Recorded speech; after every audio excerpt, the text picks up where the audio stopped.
on, we're ready to roll? We're ready. Okay, welcome to the August 31st meeting of the CB6 Transportation Committee. My name is Gene Santoro. I'm the chair of this committee. The meeting is called to order at 7:03 p.m. Tonight, we are joined by Deputy District Manager Brendan Berth. We have a bit of a new addendum to this announcement. In the interest of public health, the Executive Committee of Manhattan Community Board 6 has decided to conduct meetings virtually, streamed and recorded online for maximum participation and safety of board members and the public. The committee members know what that's about. Members of the public, you can raise any questions or comments that you have through the Q&A feature of Zoom. If there is time following the committee's discussion, we will field questions from the public.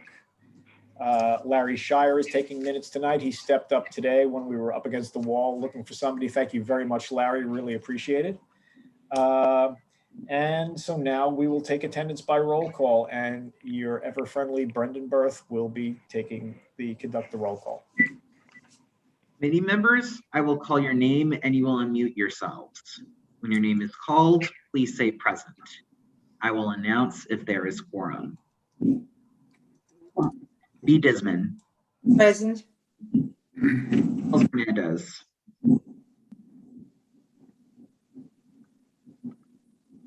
Okay.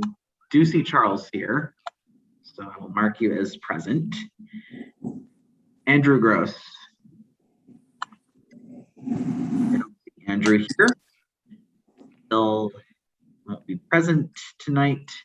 Matt Roberts. Present. Gene Santoro. Here. Larry Shire. Present. Ann Seligman. Here.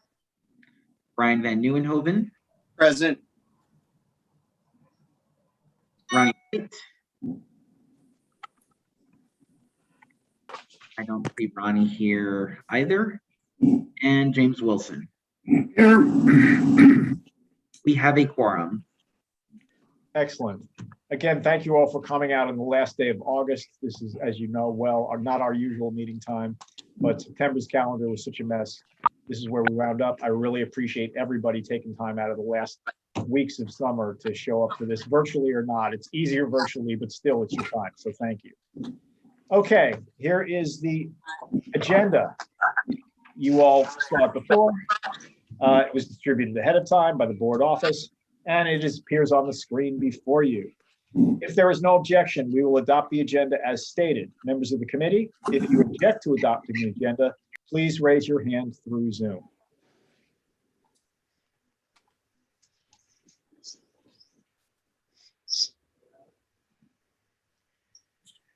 Okay, seeing no objections. Do you see any, Brendan? No, I do not. Okay. Seeing no objections, the agenda for tonight's meeting is adopted. The minutes for the June 7th meeting, our last meeting, were distributed ahead of time by the board office. If there is no objection, we will adopt the minutes as drafted. Members of the committee, if you object to adopting the minutes, you may raise your hand through Zoom.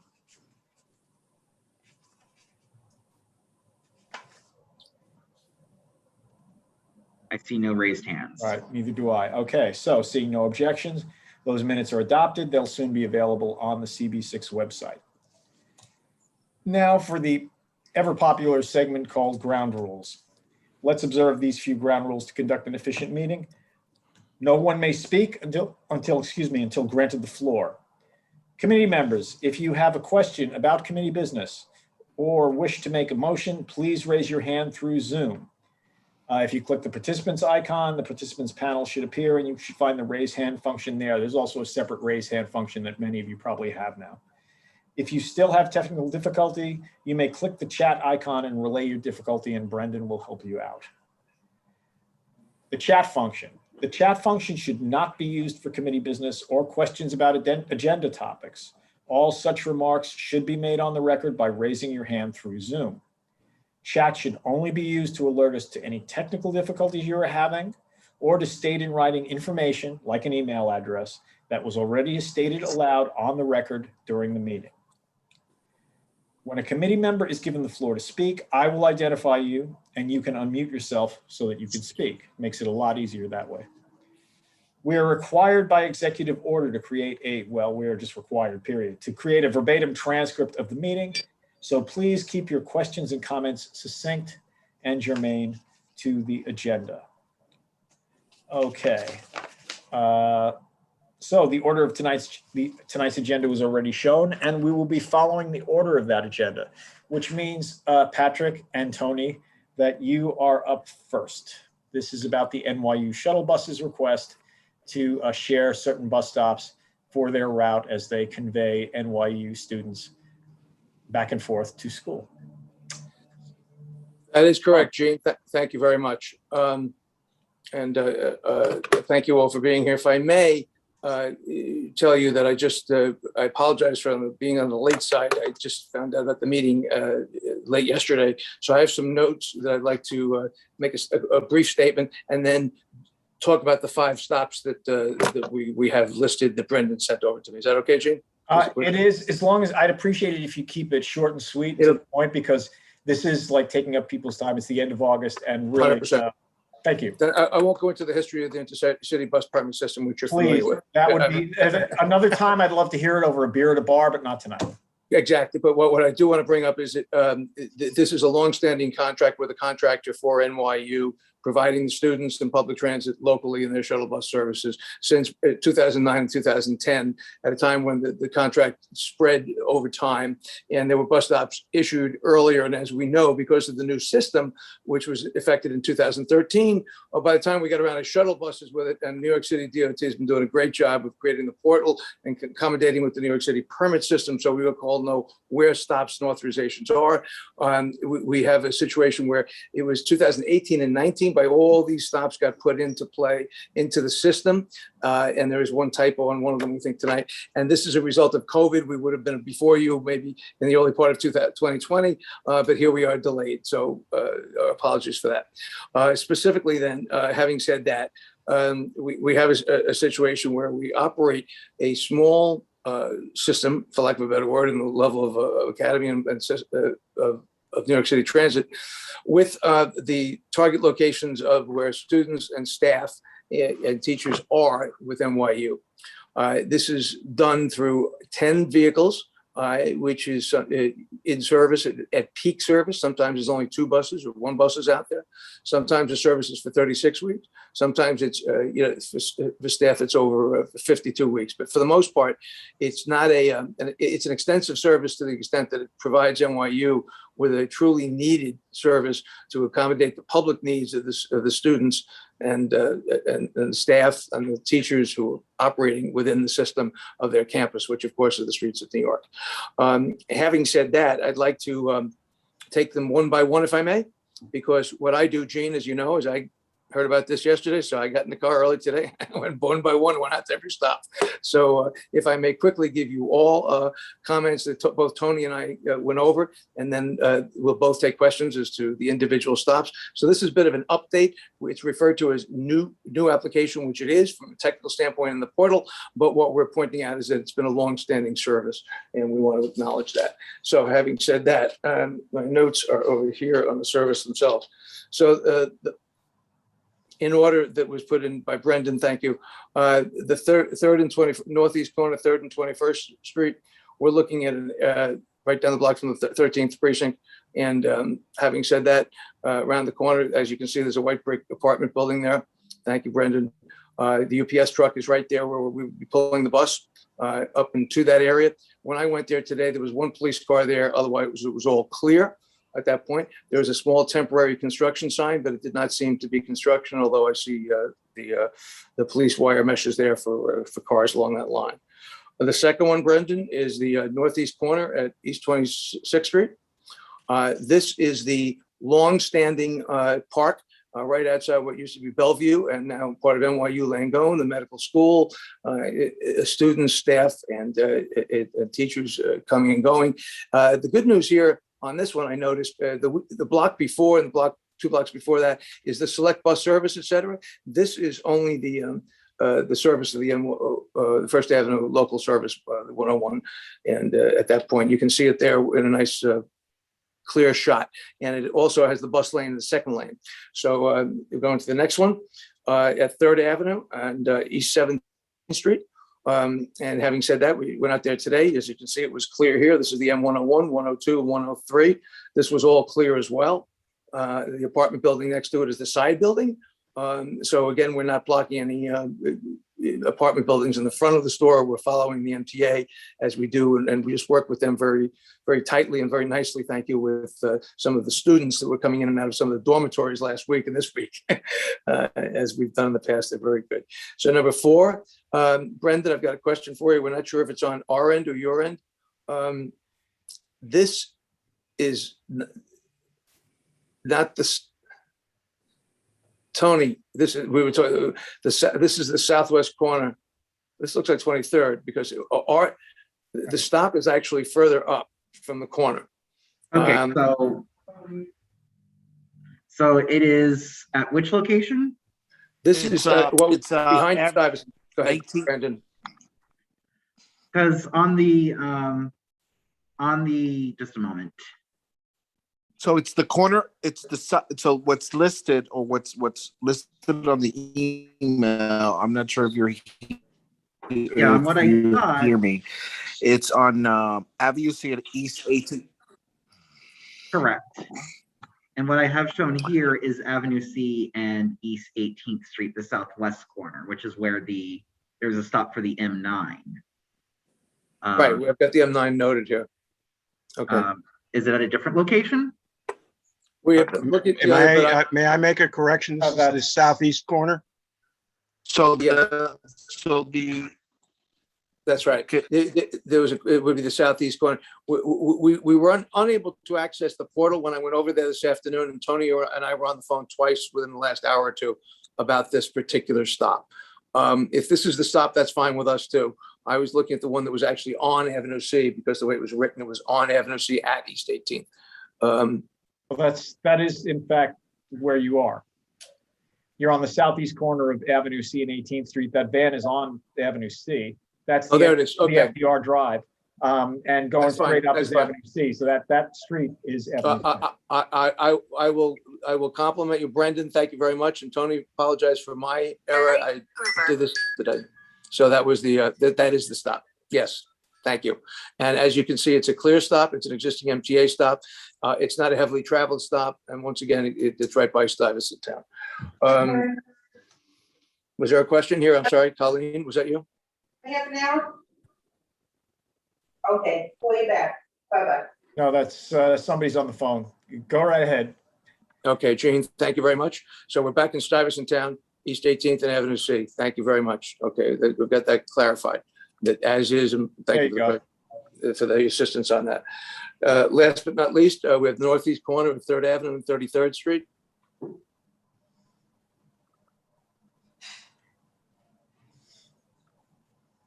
Actually, I think there's even more activity out there with open streets right now today. And this has been a bit of a challenge, but as you can see, we can pull up to the front area. So it's clear, and then the stop is right there where there's people waiting for the bus, for the MTA bus, and which is all shared locations. And this, once again, is for the students, staff, and teachers at NYU. It has been a longstanding service, and we appreciate your review. And Tony and I are available here for questions, Gene. Mr. Chairman. Okay, thank you, Patrick. Okay, yes, Larry, you have your hand up. Yes, if you would go back to the Stuyvesant Town location on Avenue C. And this is very confusing to me because we're looking right now at the northbound lane of Avenue C at East 18th Street. Is this bus traveling in the southbound direction or the northbound direction? I'm going to defer to Tony to answer that question.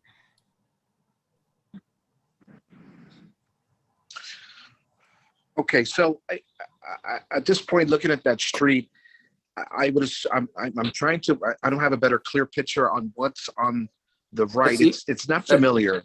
That's the eastbound direction. That's the FDR Drive. I see that. So yeah.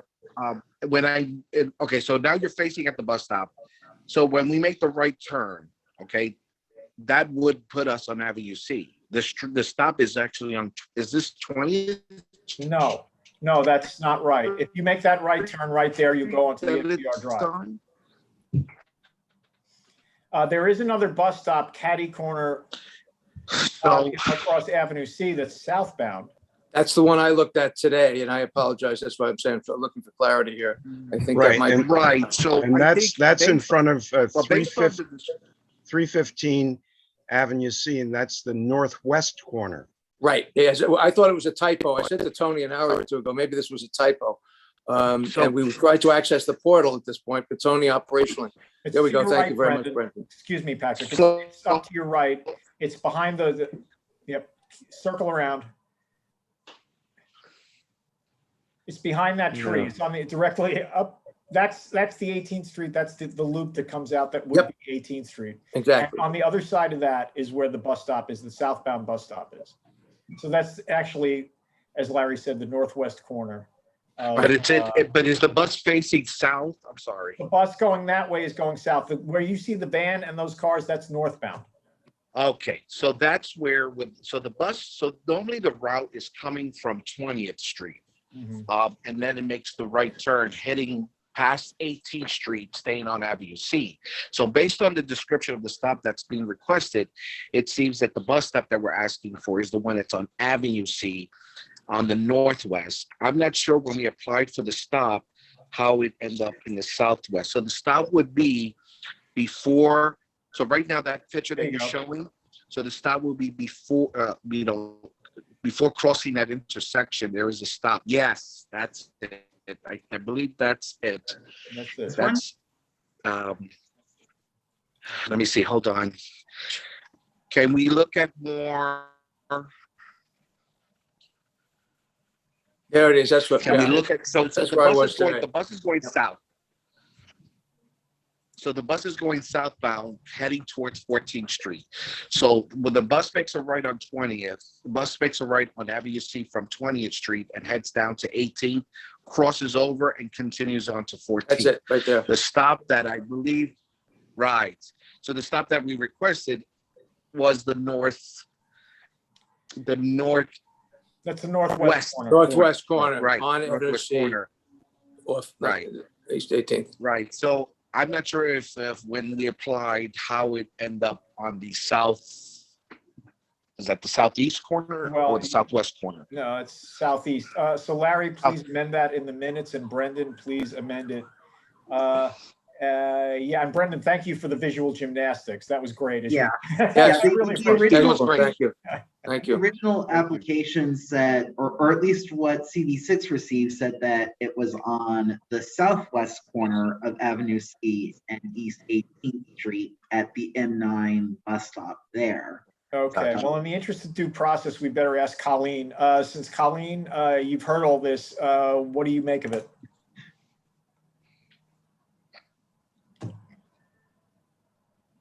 Did she duck out? I know she was here.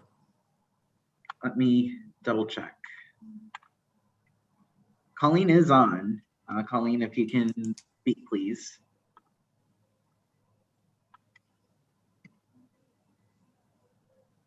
All right, we'll double back to her. In the meantime, at least we know what we agree that where it is. I just wanted to find out, since it's DOT's jurisdiction, I wanted to make sure that they understood that there was a screw up. Okay, meanwhile, let's move along to Ann's question. Ann? Thank you. I want to confirm, I believe you said these are all existing MTA stops? Yes. Okay, great. And the other question is, none of these are layovers, right? They're all No. like pick up and drop off, and if you're doing any layover, it happens someplace else. Correct. I can tell you that the layover area is behind 715 Broadway on the NYU main campus, and that's we work with the MTA and the precinct there. But there's no layovers in this area on these All right, stops. awesome.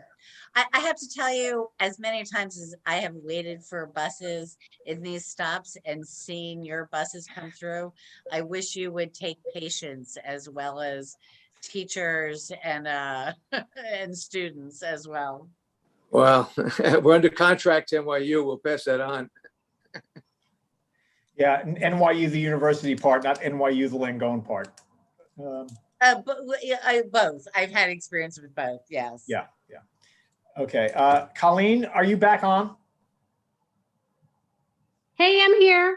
Okay, because we had this, I don't know if you were off for a minute, but the application is noting that this bus stop by Stuyvesant Town for the NYU shuttle bus is on the southeast or southwest corner, and it's not. It's on the northwest corner of Avenue C and 18th Street. So Okay. we're going to amend that. I just want to run it past you because after all, Yeah, it's your bailiwick. That's fine. It's fine to amend that. That's okay. Okay, good. Thank you, Colleen. Yeah, we think it was a typo. Yeah, that must have been a typo. Yeah. That's what we think. Because there is no bus stop on the southwest corner, so there you go. Thank you. That was a typo then. Okay, are there any other questions from the committee? Okay, seeing none, let's, do I hear a motion?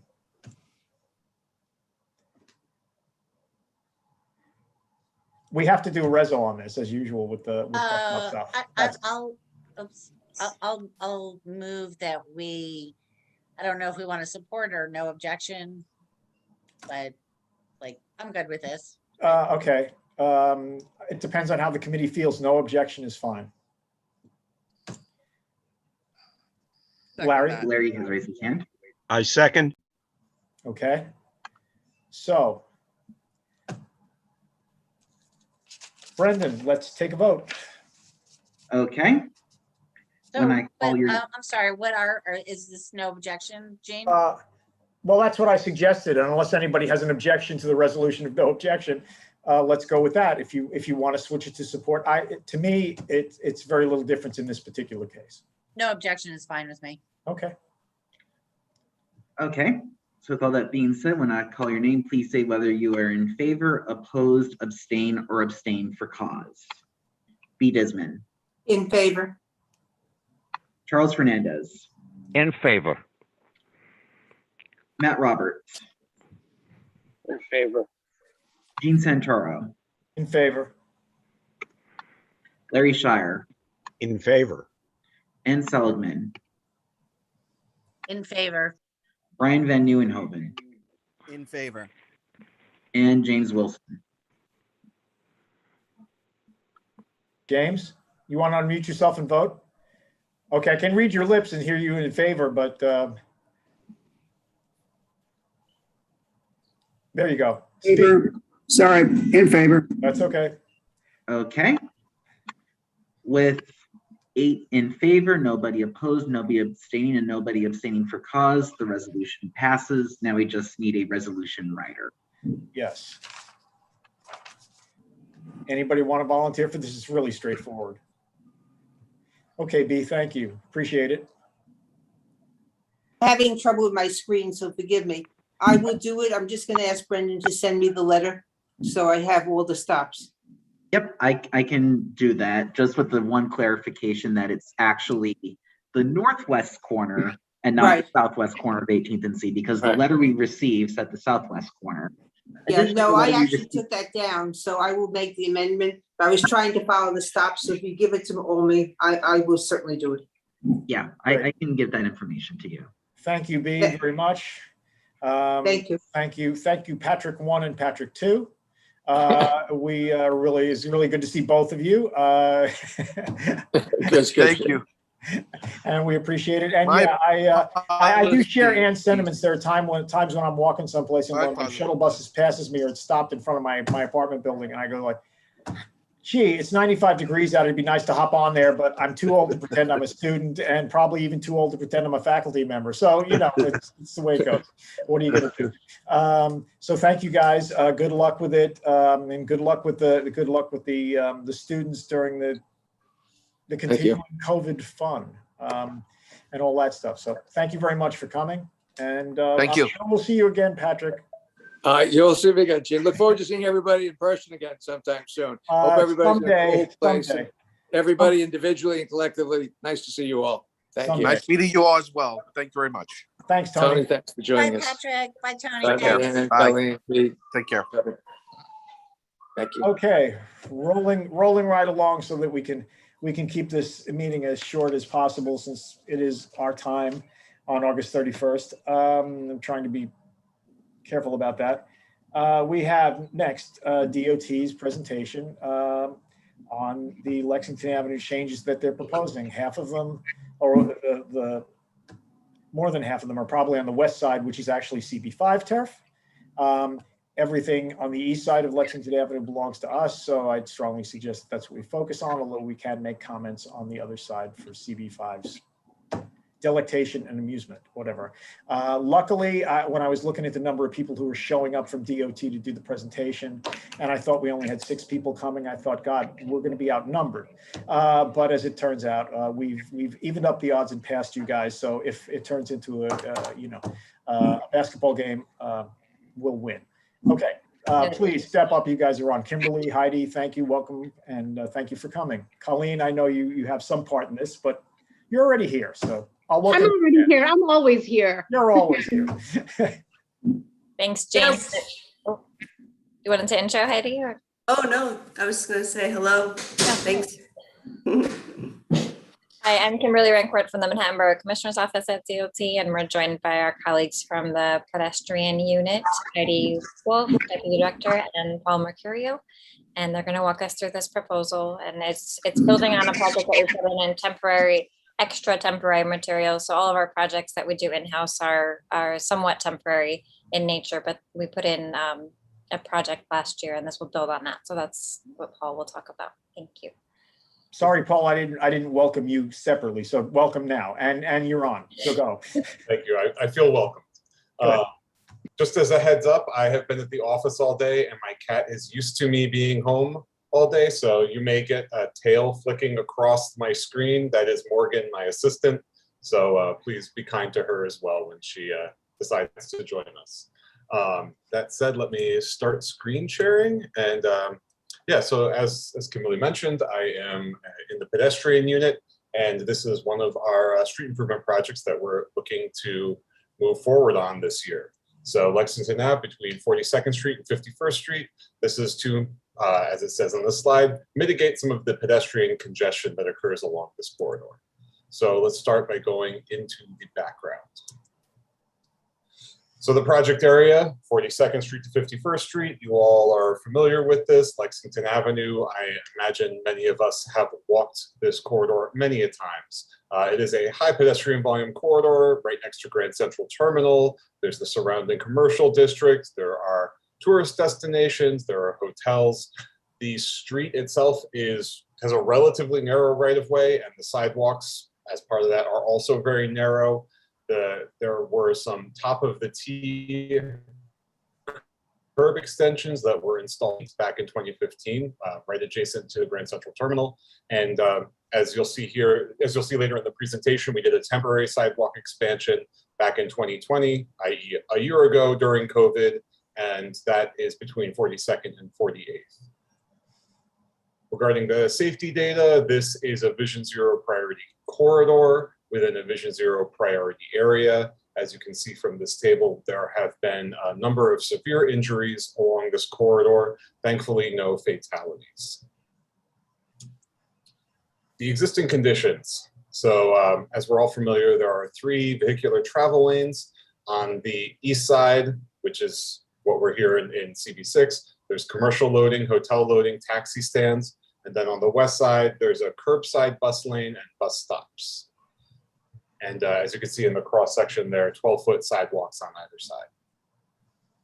When this is we affectionately call this a road share mode share slide, where you can see on the left side is the mode, basically what type of transportation is happening there, and then on the right side is the road. So just going into the modes, during the peak hour for Lexington Avenue, we see over 5,000 pedestrians using this corridor. Which is 76% of the people using the corridor. The automotive, there are, we've counted over 1,000 vehicles, private vehicles using the road. And then there are 460 buses that are, sorry, not buses, people riding along the corridor, which is also a pretty high volume of public transportation occurring along here. So that said, though, if you look on the right at the pie chart of the share of the roadway that each mode gets, cars get 40 feet of the cross section along Lexington Ave, which is over half the road here. And when you kind of compare the fact that people make up over 3/4 of the users along the road, there's a bit of a disparity here. Oh, there we go. Okay, so the interim treatment, let's do this. I've got the little Zoom faces kind of getting over the slide here, but I think I cleared it up. So the interim treatment that we installed last year, that was part of a COVID-19 recovery project. The idea is that while numbers were down, we wanted to get in and help install expanded pedestrian space to welcome back people along Lexington Avenue as COVID recovery progresses. So it was a temporary project that we did. It actually it lined up really nicely with a repaving job that was already happening there. So we put down the new striping, and as you can see, it's a 10-foot wide painted sidewalk on the west side. We put in some flexible delineators, but otherwise didn't make any serious changes to the roadway geometry at that time. We instead of having 3 travel lanes at that time, we kept 2 of the travel lanes, and then we had the bus lane there, and then one of those travel lanes became the additional space for pedestrians. And again, this was installed last fall and the road has been operating like this ever since. Although, as we note on this slide here, compliance is intermittent because this doesn't look like a typical installation that you would see from us. It doesn't have the truffle paint, which is why we're here. Come on, computer. There we go.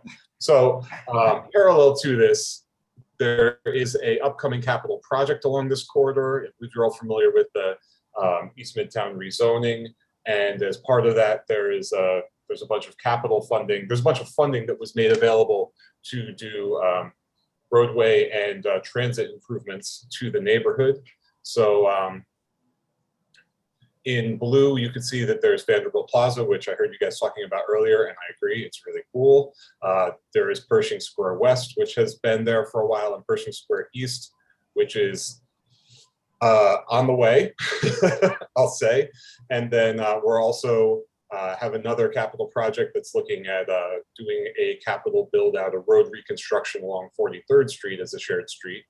But then what I want to bring your attention to are the red curb extensions that you see on the west side there, which is the lower side. I should point out that north is to the right of the screen over here. I believe you all are familiar with that, but just in case you're not, north is over here. Our Grand Central is here, and you can see the passageways that go over to Lexington Ave here. So there is capital money that is lined up to actually build out curb extensions on the west side. But as with all capital projects, it takes time to get everything together, to get contractors on board, to work through all of the utility issues. So the construction year for that is estimated to be 2024. But that said, and as you'll see later in this presentation, we said, why wait? Why wait until 2024 to install these curb extensions when we can do something basically in paint now? So that's what we're going to get into. So here is what we propose. So the existing block configuration is on the top. We've gone over that. Proposed is what we propose. It basically is what is there now, but we're taking that 10-foot sidewalk, which has the double white line here to delineate the expanded pedestrian space, and we're going to be adding in the truffle paint along there. And then the bus lane, which right now is just marked similar to the travel lanes, that will also get a red paint treatment to more clearly distinguish it from the private vehicle travel lanes. And that's the kind of simple overview of the cross section, but I'm going to take you, before I get into the block by block. And the reason that we're proposing this is you can see again, here are the numbers for our mode share. On the road share, existing and proposed, what this does is it basically gets us almost half of the roadway cross section is available now for pedestrians. So that's much closer to what we would like to see along this corridor. So the typical, so if you want an idea of what this would look like in the ground as a completed project, you can just look to 7th Avenue between 34th and 42nd. It's basically the similar treatment that we're looking to do where one lane of what used to be parking now, was it a vehicle lane? Anyway, it's here and it's in truffle paint, and there's planters along the edge, there's some flexible bollards along the edge, and people can walk along the entire block in that truffle space that we have created as part of this project. So that's what we will be offering for Lexington Avenue. So now, block to block. So here is, again, north is to the right. So 41st Street here, 42nd Street here, and Grand Central Terminal here, and the Chrysler Building somewhere over here, future super tall here. So what we're proposing at this intersection here is, this is basically one of the only roadway kind of network changes that we're making, is that right now there is a little bitty left turn lane here, and we are taking that out. When we did the analysis, we realized that you only see about 75 vehicles are using that, only about 3 per signal cycle, and that to dedicate this much of our road space to three vehicles per signal cycle just seemed like a really inefficient use of the public space here. So what we did was we took out this, we're taking out this left turn lane here, and we'll have 2 through lanes, and then we'll have the bus lane, and then we'll have a more robust right turn lane along here. And the taxi stand will get consolidated as well. We have another group within DOT that's looking at kind of where the taxi stands are within this district, and they're okay with it being removed on this block. Moving to the north, this is 43rd to 45th, and so 43rd Street here, this is where we've got the shared street in paint right now, 44th, and then 45th, this is the top end, the north end of Grand Central Terminal. You can see the 2 top of the T curb extensions that we have here. And as promised, we are going to consolidate these 2 top of the T's and make it go along the entire length of Grand Central, so that this actually can function as part of a moving pedestrian space rather than something that you only do just across the street. So this will be a fully utilized for people walking along Lexington Avenue. There is a curb extension that we'll be creating on 44th Street here, a type 2, if we want to be technical about it, that goes on both sides of the curb extension here, which also allows us to flare up the sidewalks here and make them nice and large. Similarly, at 45th Street, we're putting curb extensions on either side of the west side here. Again, this gives us more visibility for pedestrians, shorter crossing distances, and these are the curb extensions that will eventually get built out in concrete. From 45 to 47, at the top, we have all the bus stops between 46 and 47.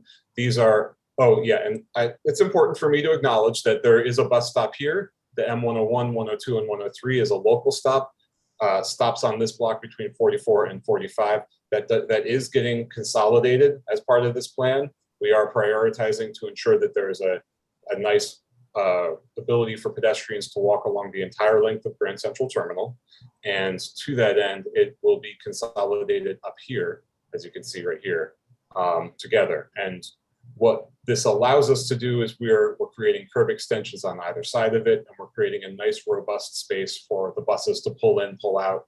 And when combined with a bus only lane next to it, should have it actually improved transit operations along here. But I'm in the pedestrian unit, so I'm going to focus more on the pedestrian stuff. We already talked about these curb extensions here. Another big robust curb extension at on the southeast corner of 46th Street. all the commercial loading on the east side will remain, but it will be consolidated a little bit here to allow more room for pedestrians, who, as we saw earlier, account for over 3/4 of the users along this, along Lexington Ave. At 47th, more curb extensions. And again, here are those curb extensions. And between 48 and 49, we have an existing M101, 102, and 103, the locals along here, and they are all getting consolidated again down to the 46, 47 block. And that allows us for this nice, clear usage for pedestrians to walk along Lexington Avenue. The hotel loading zone, similar to earlier blocks, will remain, but it will be consolidated a bit in order to provide room for pedestrians to circulate through the corridor, to queue at the intersection so people aren't as crowded at the corners, and the like. Moving up to 49 to 51st Street, we have the buses, the express and the local and the tour bus all currently stopping between 50 and 51. We are actually taking out the tour bus stop from this block to again improve the bus operations. You see here, we're doing a similar treatment again, where we are adding curb extensions on either side for visibility of pedestrians, for shorter crossing distances, for more room to wait at the corner without feeling crowded, and then a nice robust bus stop along the entire length, as well as the bus lane, the bus only lane right next to that, ease for in and out of the buses. At 51st Street, we're adding curb extensions here. Notably, we've got the subway entrances here, and we want to make sure that there's plenty of room for people to circulate around the entrances and exits to the subway.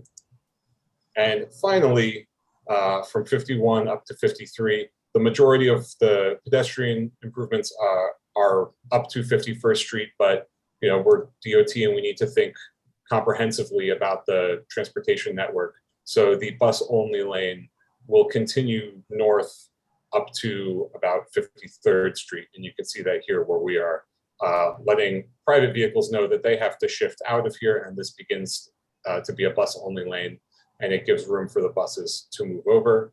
And the tour bus stop that used to be on the south side of 51st now moves to the north side of 51st. So we give everybody kind of more room so that the MTA buses and the tour buses aren't really kind of vying for space. They each get their own space here. And yeah, so here is a diagram that shows what's going on with all the bus stops. As I mentioned, the 44, 45 stops and the 48, 49 stops, they get consolidated into a more robust 46, 47 sort of like mega block stop. And then the tour bus gets shifted just to the other side of 51st Street here. So again, the summary: widening the sidewalk on the west side, adding a painted red bus lane. We maintain 2 vehicular travel lanes through here, adding a series of curb extensions on the east side that will get built out in 2024, or at least construction will start in 2024. And we will be consolidating some of the bus stops along here. So thank you for your attention to these matters. And please let me know if you have any questions. Yes, Paul, thank you. I'll be, there are committee members who have their hands up, so we'll be doing that. I wanted to congratulate you on remaining cat-free throughout that entire presentation. Yeah, I don't know where she went. You did a very good job. I have one quick question that my vice chair sent me about the pedestrian, the extended sidewalk, which is there and 7th Avenue. He was wondering if you guys had ever considered painting your standard pedestrian signals onto the, what did you call it? What's the color you call it? Truffle. Truffle, yes, of course. I don't know how I could forget. Paint the pedestrian symbols onto that so that people would be doubly reassured that this is actually a secure pedestrian space and some cab isn't going to come running down or something like that. That is an interesting point. I know that we've done that in other locations, specifically where we have cyclists and pedestrians interacting to kind of delineate where the pedestrians are, where the cyclists are. I don't think we've done it on truffle paint, though. I feel like we've only done it on black asphalt to separate. Do you have That's a good point, Kimberly. Thank you. Yeah, we haven't done it on the truffle itself. I defer to others on kind of the precedent behind that, but typically we don't, just because, you know, it's important to keep these projects relatively simple and easier to maintain. And the more that we add to it, the more involved it is to maintain. So having a nice clear back of truffle is easy to maintain. It gives a nice cohesive visual look. And then we will have our local bids here. We've been working a lot with the Grand Central Partnership as well as the East Midtown bid to put in planters and maintain those planters. So it should look pretty inviting and pretty clear as a pedestrian space once we start adding in all those accoutrements, which right now you just don't see there yet. Good. Okay, thank you. That pretty much answers that. Okay, Anne had her hand up and then Larry. Anne? Okay, I've got a couple of questions. They're mostly clarifications. I'm kind of curious about your usage numbers and when they are from, and do the card numbers include for hire vehicles? Yes, they do include for hire vehicles. Okay, so that's kind of a method of public transit as well, just saying. So my other question kind of about the numbers, and it has to do again with what, like the usage, we're in a weird time now, is what are, I mean, all those hotels along Lex at the northern end are basically closed right now. And so what are the assumptions that you are making about their occupancy and kind of return, like kind of usage? You know, it just seems like those assumptions are not transparent.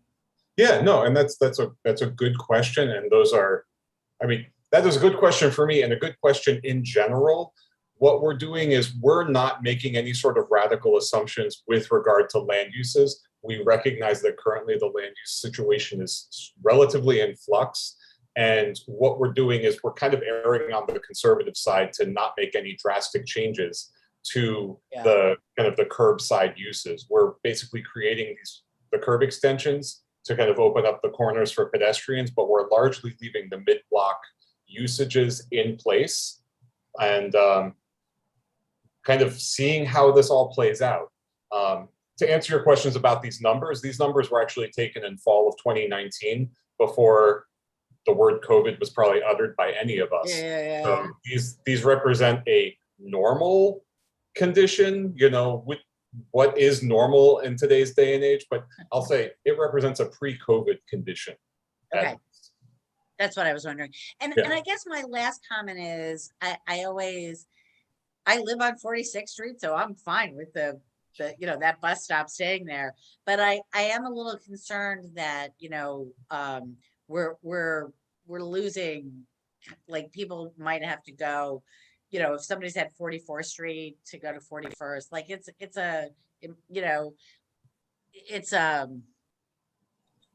we're losing really at least one bus stop here.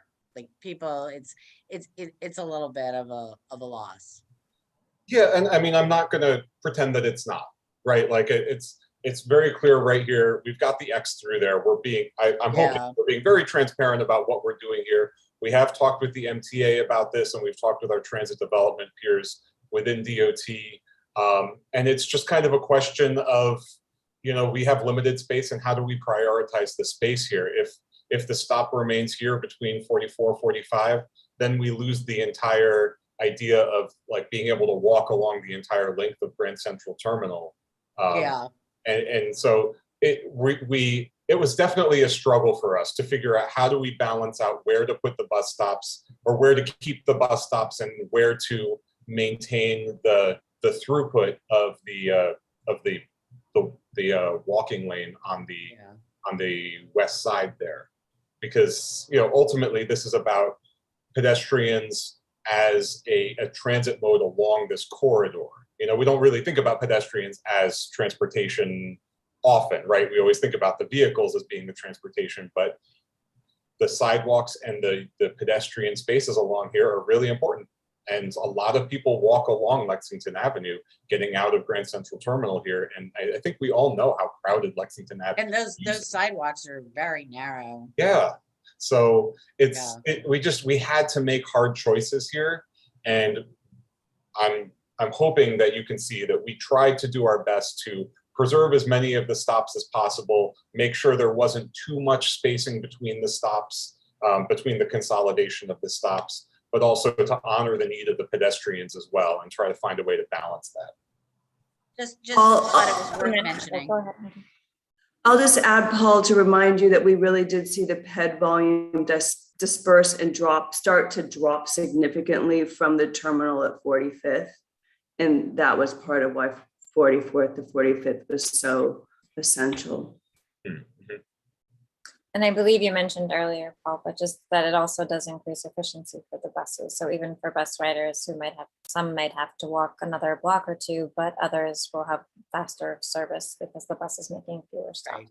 Right. And I guess the last thing I'll mention, Jean, and I'm sure you'll do this as well, is that the next item on our agenda has to do with some cross streets on this, in this same area, which is not really on our, it's not in our district, but it's so relevant that I hope you guys are thinking about what's happening in that. Well, I guess it is. It's between Lex and Third, right? So Jean will. Yeah, and the east side of Lex is ours. I mean, the boundary The line east side, they're down the middle of Lexington Avenue. So yeah. So, but I mean, just when we're talking about these, right, these things, it's all one space, right? Correct. Correct. Okay, thank you, Ann. Larry, your hand's up. Thank you, Jean. Can we go back to the questions slide with the photograph? The very, very last one. There we go. Okay. Now, I want to ask someone here, maybe you, Paul, or perhaps Heidi, regarding the use of Grand Central Terminal as a destination, as a hub. I personally use Metro North. I also shop in the Grand Central Market, and the central axis of Grand Central Terminal is at 43rd Street. So it would seem to make sense that you would want to align a bus stop for not only local buses, but for limited buses right there at 43rd Street, or as close as you can get to it. And years ago, that's where the bus stop was, not at 46th Street where you're proposing to put it. Grand Central doesn't get any closer than that. And you would free up an awful lot of sidewalk space by allowing folks to get right on the buses or right off the buses in and out of Grand Central and the Grand Central Market. Can you identify for us the three entrances into Grand Central and show us on this slide the Lexington passage, the Gray Bar passage, and the 43rd Street, which became the Market? Yeah, here's the Market. Here's yeah, isn't this the regular Lexington Ave? Here's the Market, and then Gray Bar's up here. Right. And what I would suggest is that the bus stop actually be moved south to be even with the Gray Bar passage, thereby allowing for your right turn lane. And because you've widened the sidewalk into the street, you could put one of those black rubber raised, or the MTA can put that up as a designated a bus stop, and people won't get soaked in the rain. They can duck in and out. It would really be a tremendous convenience. The mistake was made at Union Square not to do like that, right in front of the subway entrances, and it's kind of a useless arrangement right now. So I suggest that moving the bus stop up to 46th Street is also useless. And you could do far better by moving the bus stop, the main bus stop for this transportation hub, right out there at the northwest corner of Lexington and 43rd Street. Yeah. And I mean, and I hear you, multimodal connections are really important, right? Like when you're coming from the train from Metro North to get to a bus, you know, if you're going to the subway, like we want to make sure those are as convenient as possible, right? Like that's yeah, that makes sense. It was really a push and pull here. By, you know, this stop here, you still have a stop that's 2 blocks away in either direction. Well, you know, from 43rd Street. From 43rd Street. Yeah, you've got the stop right here between 41st and 42nd. That's right there. So, you know, that's not very useful. You have to cross 42nd Street, which is a hazardous intersection. Correct. Well, I'm not going to say correct that it's hazardous, but I understand that it has you crossing a high volume intersection that's not necessarily desirable. But it's just ultimately one of the things where we only have so much space along here. Okay. And with this design, we wanted to prioritize the overwhelming super majority of pedestrians using this space, walking along Lexington Ave. But again, since COVID, things change, right? Like we don't know what the future holds anymore. And we are always thinking and reevaluating and looking at things. And, you know, as we roll out the usage of the rubber bus boarding islands more and more, maybe there's the opportunity to say, you know, this was a mistake and we need to move this back, and we'll put in the rubber boarding islands and we'll design it in a way that still accommodates pedestrians, but also can accommodate a bus stop. Like I'm not saying that can never happen, but for right now, you know, talking with transit development, talking with our transit people, talking with New York City Transit, they signed off on this, and they said that this is something that would be acceptable to them. If there was a really, really high volume of usage at the stop here between 44, 45, I guarantee you they would not have signed off on the consolidation here. Well, but the existing bus stop is kind of remote and hard to see when you come out of the Grand Central Market. What is the pedestrian count that you have, or you used to have, going in and out of Grand Central Terminal through any of those 3 entrances as compared to the north and south pedestrian count along the west side of Lexington Avenue, the east side? I mean, this project was focused on Lexington Avenue in the right of way. It wasn't focused on circulation within Grand Central Terminal. So I don't. No, I'm talking about the cross traffic, people who would be crossing onto that sidewalk, who you're trying to spread out by moving their bus stops away. The traffic, the count. The pedestrians coming in and out through the Lexington Passage, the Grand Central Market entrance, and the Gray Bar Passage at 43rd Street. Right. What kind of numbers were entering Grand Central through the east side? Well, like I said, we didn't survey the Grand Central Terminal passages because this is focused on the right of way for Lexington Avenue. We counted the pedestrians who were walking along Lexington Avenue. We didn't do kind of an origin destination study or a door-to-door study. That's a lot more work to do, and this shows us the kind of overwhelming high volume of pedestrians who are walking along Lexington Avenue, and we used that information to rebalance how we were looking at the roadway. Okay, and forward thinking, you know, the Hyatt Hotel is going to be exiting right over there onto the Lexington Passage and onto Lexington Avenue at 43rd Street. I think that this is not analyzed correctly, and you've also not looked at the increase in bus ridership, and certainly you would want to increase that as much as you can, take people off the off the sidewalk as soon as you can, so the sidewalks would be less crowded. Okay, Larry, I'm going to ask you to wrap it up because. Okay. I can't support a project that makes life more miserable. Fair enough. That's why everyone has a vote, including you. But yeah, I appreciate your comments. But again, that is CB5 turf, not ours. So we're getting a little too deep into the weeds about stuff that's actually their concern. Certainly we can make comments about it, but that's about it. So I'd appreciate that. Are there any other questions from the committee? I don't see any. Brendan, do you? No, I do not. Okay, so then I guess I'm looking for another motion because this is something else, again, that we do have to vote on and produce a reso for. I'm going to stop sharing that. Okay, Brian. I'll move to support the proposal. Can I get a second? I'll second it, Gene. Thank you, B.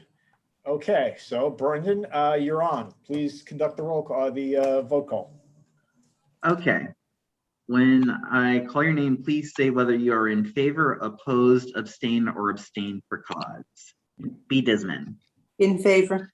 Charles Fernandez. In favor. Matt Roberts. In favor. Gene Santoro. In favor. Larry Shire. Opposed. Ann Seligman. Favor. Brian Van Nieuwenhoven. In favor. James Wilson. Oppose. Okay, so with 6 in favor, 2 oppose, nobody abstaining, and nobody abstaining for cause, the resolution passes. Terrific. Okay, thank you, guys. Now we just need somebody to write this one too. Thank you. Have we got any volunteers? Don't all stampede at once. I'm ducking. No, stop.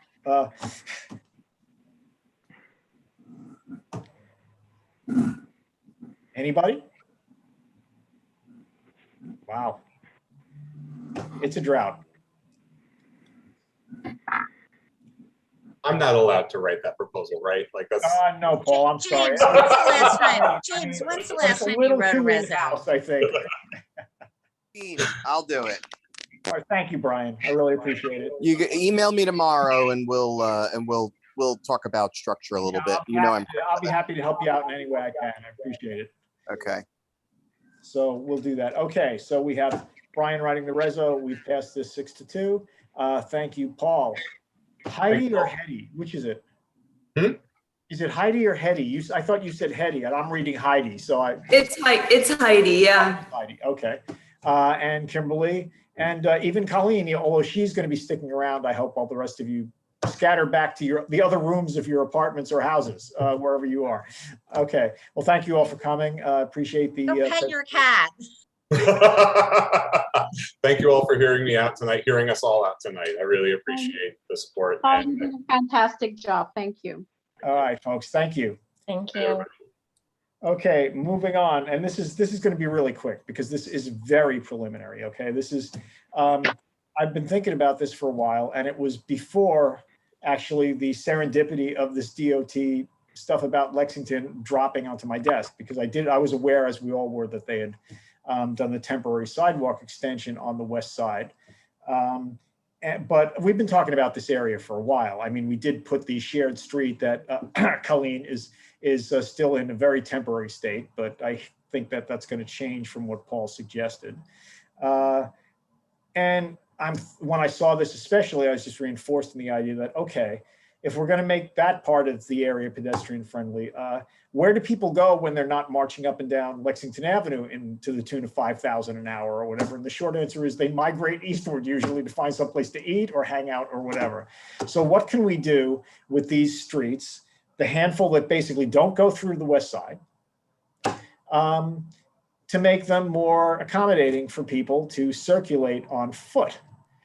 Because it's the same problem there. There's a lot of traffic, the sidewalks are narrow, and people tend to park and drive all over the place. So that's the simple, very simple idea that I had. And then the basic tools we have to try to do something about this area with include shared streets like we attempted to put in on 43rd Street, which really needs to be upgraded to a more permanent condition. Open streets, which are a different thing, which require buy-ins by both the Midtown East bid and Grand Central to maintain in a different way. And pedestrian plazas to do something like that, which would preclude basically almost all traffic, vehicular traffic, from going across them. So those are three of the things that we could use to look at these streets with and try to figure out what kind of recipe we want to come up with to improve pedestrian safety, circulation, and just general comfort levels, because it really is, in the pre-COVID days especially, it wasn't really much fun to walk around that area, even though millions of people were forced to do it every day. So that's the basic idea. And I wanted to toss it out to you guys between now and October to just check out the streets. I also suggested a few places south of Grand Central along Park, which happens to be ours for that stretch, which I think we could look at and maybe come up with some more creative treatments. Like one of the medians is actually walkable. You can walk into it and it's green and stuff. Maybe we can expand some stuff like that or work on some ideas around like that.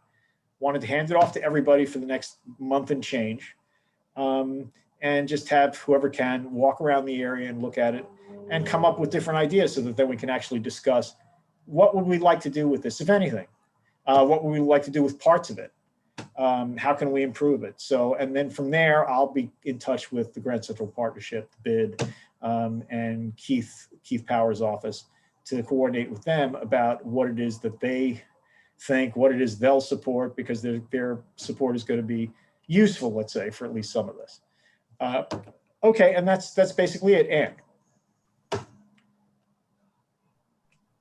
you have to unmute yourself, please. So I just want to say that when we were first talking about, making 43rd Street what it is now, which, as you say, is kind of not much of anything really. I thought 44th Street was a much more obvious choice because people actually do go west on 43rd Street, but almost nobody goes east on 44th. And so if I'll, obviously we'll be talking about this at greater length, but I would recommend for people as they are checking out the neighborhood that they really think about 44th Street, because it's just, it doesn't go through, and yeah, so it's totally agree. I want them to think about 45th and 46th too, though. Yeah. No, and I'm not saying they shouldn't. I'm just saying 46th Street does go through. And if you remember, just not to interrupt, but if you remember going back to the time you're talking about, 44th Street was supposed to be next up on the agenda, and then things happened, including COVID. So that's where we sit. So in a lot of ways, we're picking up unfinished business that's been in hiatus for like a year and a half, maybe more. But anyway, I just want to throw out, as you walk around the area, think about 44th. Fair enough. Okay, any other questions or responses to that? Because it is pretty wide open. I just want you to, basically, this is a little like what we did with 3rd Avenue. It's just like, let's think and let's see what we can come up with. And since DOT, Colleen is interested in this area, as we just saw, it just happens to be beautifully serendipitous timing that we're looking at it, because we can possibly usefully extend the concepts that they're applying to make that whole corridor more pedestrian friendly and more useful. So it's also timely. We're lucky. We stepped in it. What can I say? That's true. I think your timing was perfect on this one. Well, I'd take credit for it, except it was sheer dumb luck, because I didn't know what was happening on Lex until I saw your presentation a few days ago. So, hey, Gene, better lucky than good, right? I'm not complaining. So there we go. So that's it for that. And now, Colleen, since you're still here and we want to let you go, do you have a report for us? Stuff that you want to drop on us that's going to dazzle and I mean, I don't have anything that'll dazzle you at the moment, but I'm sure we're working on some projects that we're going to be coming to the community board about it It's just like the Lexington Avenue projects. But I just wanted to let you know, Jean, the locations that you gave me for the outdoor dining, I've scheduled an inspection for that, so I'll keep you posted on it. Thank you. Okay. Colleen's referring to, we've been very lucky in this district. Of all the many dining establishments that we have that are doing outdoor dining, we've had basically only 8 that have drawn various complaints. And even those aren't high volume terrifically, but they are complaints about them not being in compliance, for example, with various sidewalk widths and stuff. So those 8 establishments, Colleen's going to be sending inspectors out to check up on. And if they're out of compliance, well, then DOT will do what they do to people who are out of compliance, which would be whatever that is. Colleen, what are they? Right. We would ask, if they're out of compliance, we'll ask them to correct the condition and then they'll email us as photos. If they're not in compliance and they're in an area where they should not be, then we would issue a cease and desist order for them and have give them enough time to dismantle the structure. Okay. Okay, Larry, you had your hand up. Okay, and Jean, please chime in if you have any comments about Avenue C and the bike lane improvement. So is there a question with that, Larry? Are you? No, there's no question, but if you'd like to talk about it and let people know about it, what's been done. I know we have started implementation on it. I don't know if it's completed, but I can find out and get back to you tomorrow.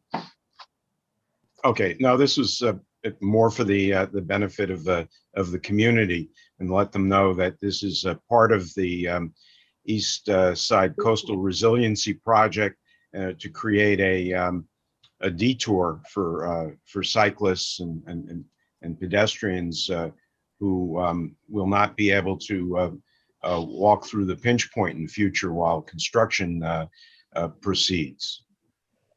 Right, and we are working with DDC on that as well as our permit office. Right. Any news or thoughts about what will happen north of 18th Street going forward, between 18th and 20th Street? I can find out what the latest is about that, and I'll let you know. Okay, thank you. That would be crucial to Larry's characterization of it as a useful bypass. If it stops at 18th Street and Avenue C, it doesn't go anywhere. I can find out. I'll find out tomorrow, Larry. Right. Thank you, Colleen. Appreciate it. Okay, thank you, Larry. Ann, you got your hand up? Oh, no, not on purpose. Oh, okay. Okay. Sorry. That's fine. So yeah, I should add, I mean, the chair's report, Colleen might as well be here for this. The chair's report consists of basically one thing, which is that we had a meeting with DOT, some DOT honchos, unit heads, and including Colleen, about our 3rd Avenue ideas, and they were received very well. I was really happy about that. We do have another meeting coming up at some point. It hasn't been scheduled yet, but I'm expecting positive follow-up, and we'll see how that goes. As soon as I know more, I'll tell you. But so far, like I said, it was a very positive reception. Mike Flynn from Sam Schwartz Engineering, who's been to way more of these kind of meetings than I have, said it was one of the most positive meetings he'd ever been in on. So there you go. We'll see what happens from here. But I wanted to thank Colleen for helping to set that up and being there. So now Ann Seligman has raised her hand again. Is this for real, or are you just messing around with the buttons, Ann? What are you doing? No, this time in Israel, because I actually did have a question about the compliance for restaurants. I was sitting in a restaurant and they had like 2 sidewalk sheds, or not sidewalk sheds. They were on their, in the street. Roadside stuff. Roadside stuff, and it extended much further than the restaurant did. And my understanding, and Colleen, I don't know if you can, or anybody here can enlighten me on this. My understanding was that anything where you are, kind of serving people shouldn't be bigger than the footprint of the restaurant itself. That's correct. I mean, the structure is supposed to be in front of the restaurant itself. Yeah. Okay. Yeah. I mean, it's not even in this district. I was having, but I was like, I don't think that's legal. So I just thought I was in the right place to ask it. Thanks, Colleen. Well, even, yeah, and if you remember where it was, even if it wasn't in this district, why don't you send Colleen the restaurant address so that she can have that checked out as well? I will do that, Colleen. If you, Jean, if you're okay with me. I'm like, fine out of- with that, or you send it to me and I send it to her. I mean, that's Okay. fine. Let's do that. That's fine, and you can send it to me. Yeah. Because Okay. not that we're enforcing other people's district problems, but since it happened to be another piece of serendipity, we might as well deal with it. I'm just gonna say it came from Ann Siegelman in CB6. That's all. That's all. Just Thanks a lot, and put Colleen. that- and please have the inspector put that on the back of his pad when he's inspecting this. Yeah. See that. And include her phone number and address. Okay, thank you, Ann. Thank you, Colleen. Okay, I don't have any older new business. Does anyone else? Looks like not. Okay, well then, can I hear a motion? That would be I'll a move to adjourn.